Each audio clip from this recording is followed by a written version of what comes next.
Hey guys, what's going on and welcome back to another video. Today I'm going to do another Versus series test with two microphones that I've used. One of them I use very often, the other I don't use as much, but I wanted to give you some idea of what both of these sound like.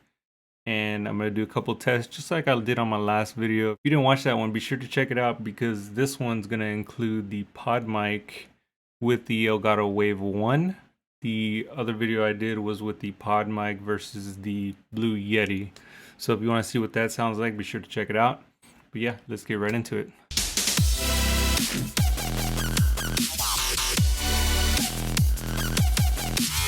Alright, first and foremost, this sound right here is coming from the Technica AT2020. So this guy right here.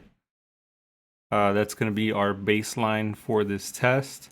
For the Podmic, I'm going to be connecting it to the Behringer Euphoria UMC 202 HD at about 50% volume connected to a FET head. If you're not familiar with what a FET head is, it's similar to a cloud lifter, just boosts the volume, but it doesn't do anything to the sound. So just keep in mind that any of the sound that's coming from these mics has not been EQ'd or compressed. The only thing I'm going to do is raise or lower the volume depending on where it is. And then the Elgato Wave is going to be just a USB mic.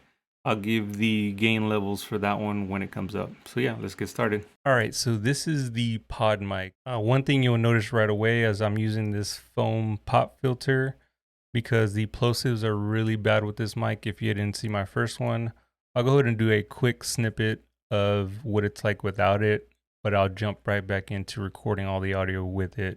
So this is a sound without it. There's a ton of plosives, but I do want to give you a quick snippet of what it sounds like without it. It doesn't make too much of a difference sound quality wise because the pop filter doesn't really take that sound away, but it does reduce a ton of plosives.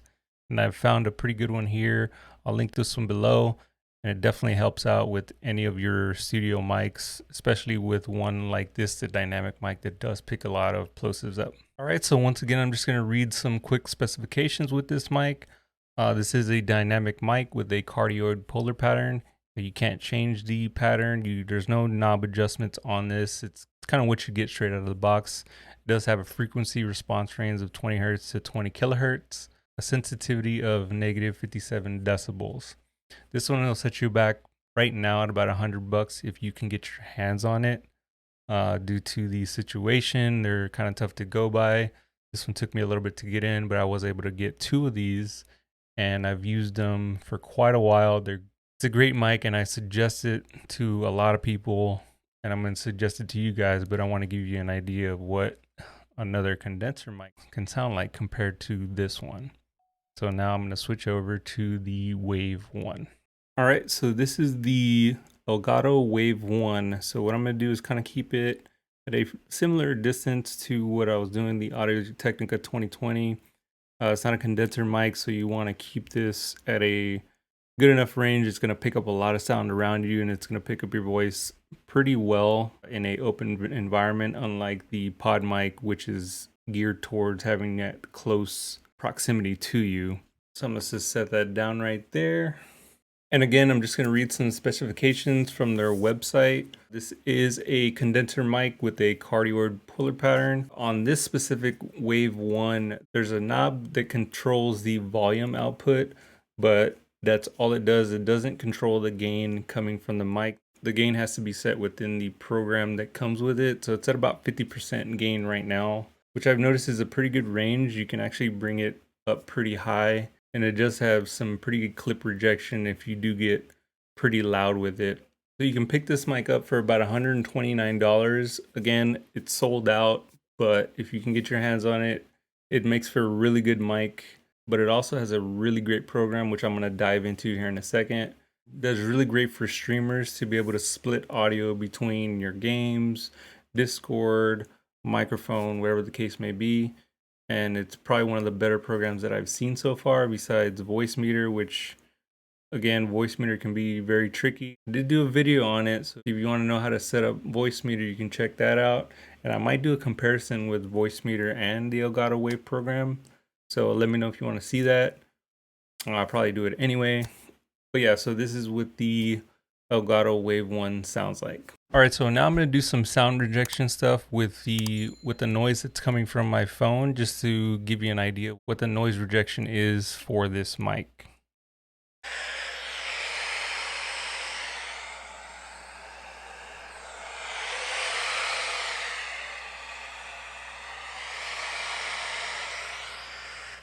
All right, so now let's try with the Elgato Wave.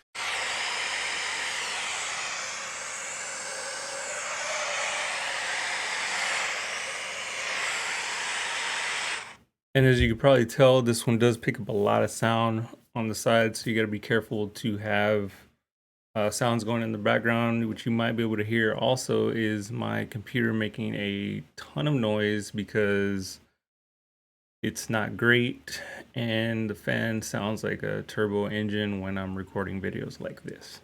All right, so now we're gonna do some plosive rejection, which I did a little bit at the beginning with this mic, but I'm just gonna do the Peter Piper thing and we'll get on with it because we already know the plosive rejection is pretty bad with this mic. All right, so this is the plosive rejection. Peter Piper picked a patch of pickled peppers. Peter Piper picked a patch of pickled peppers. So I'm going to get up close to it, but I'm not going to speak very loud. So this is me close to the mic. I don't want your ears to hurt, so I'm not speaking very loud, but this is what it sounds like when you're close. And again, with the pop filter on, this is the plosive rejection test. So Peter Piper picked a patch of pickled peppers. Peter Piper picked a patch of pickled peppers. And again, this works very well. So I highly suggest getting one of these if you're going to be using this mic. This thing runs for about less than $10. Again, I'll link everything below so you can check it out and get one for yourself. So if you didn't notice, this actually had a pop filter that I added on as an extra because I wanted it to just sound very clear when I got it. And this is what it looks like. So if you see it, it attaches right to it. So I'll take it off for the plosive rejection test. Peter Piper picked a patch of pickled peppers. Peter Piper picked a patch of pickled peppers. And this is with the pop filter on. Peter Piper picked a patch of pickled peppers. Peter Piper picked a patch of pickled peppers. So as you can tell, it does a really good job with plosive rejection with the pop filter. So if you're getting this, I suggest that as well as an add-on. All right, so the last thing I'm going to do very quickly is show you the software that comes with the Wave 1. And I'll just run through kind of what it does really quickly, because I don't want to leave that out for this mic just because it's a pretty important piece that comes with the mic, and which makes it a little bit more expensive in my opinion. All right, so this is what the software looks like when you boot it up. I'm not gonna play the Wave 1 right now because I have it recording through OBS, but typically you would see the Wave 1 come through for audio here, and then you'll be able to adjust the gain settings as I mentioned before here. You can also adjust the output volume and then the mix volume that's coming from your PC to coming from your game or PC or whatever the case.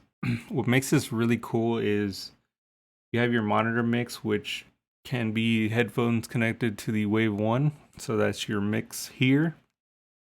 And then the stream mix, which is just one source going out to OBS, right? So what you can do is add in your system volume. So that can be any Spotify, any, anything that comes from your system. So if I'm just playing some audio from there, whatever the case, music, you can kind of sort that one as well. And then your browser, which is stuff coming from your Google Chrome or whatever the case. Voice chat, you can set that up with Discord. And then I have another microphone here, which actually I was using the Podmic for. And then you can just add in some additional source. So here's your game chat, or your here's your game volume. So your volume coming from your game.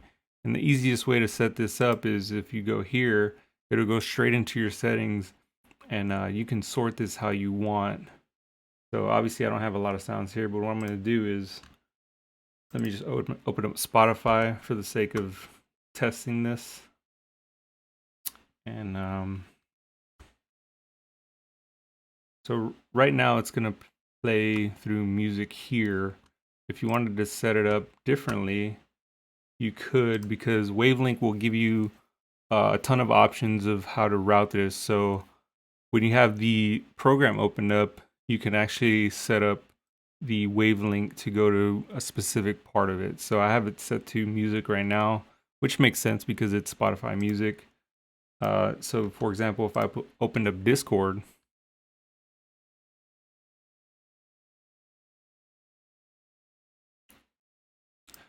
Discord will pop up right here. Yeah, and then I could set up Discord to go to the voice chat here, right? So there's different ways you can set this up and route it, and it just makes it super easy to route through it. And of course, you have your headphone mix for each one of them on the left side, and then your stream mix on the right side. So you can kind of balance your audio without messing anything going up to your stream. If you wanted to hear lower in your headphones, you can just bring that down. If you wanted to hear higher, you can bring it up. But I think it's just a great program. It's super easy. Unlike Voicemeeter that has a lot of setting up to do, this one just kind of makes it straight out of the box, user friendly, and I really recommend it. I really recommend the Wave one just for this program, believe it or not. I don't think it's the greatest microphone. It's not bad. It's great for streaming. I think the Audio Technica AT2020 is a little better sounding in my opinion, and the Podmic as well. What I do personally is I use the Podmic along with this program when I'm streaming, just to make it easier and better sounding. So unfortunately, you can't just get the program by itself. You have to buy the mic for that. So if you're just getting it for the program, just keep in mind that you still have to pay $129 to do that. But yeah, so that's pretty much it. I just wanted to give you an idea of the differences with these two mics. I've seen a lot of videos on them, but I haven't seen any that really compare the Podmic specifically. AT2020 is probably another one I'm going to do that's very popular for streamers or for content creators out there. The only thing that sets these two apart, the Podmic and the AT2020, is that you have to use a audio interface like the Behringer that I have it connected to. The Wave 1 is straight out of the box, plug and play. So that's one thing to keep in mind when you're choosing a mic, that you will have to pay a little bit more, and especially with the situation, you're gonna kind of have to pay a higher price. So with that said, I'm gonna leave all the links below to these mics. If you wanna pick them up, by all means. Yeah, let me know if you have any questions. Let me know if there's something else that you want me to cover with these mics that I didn't really break down. Again, I'm not a pro with audio stuff.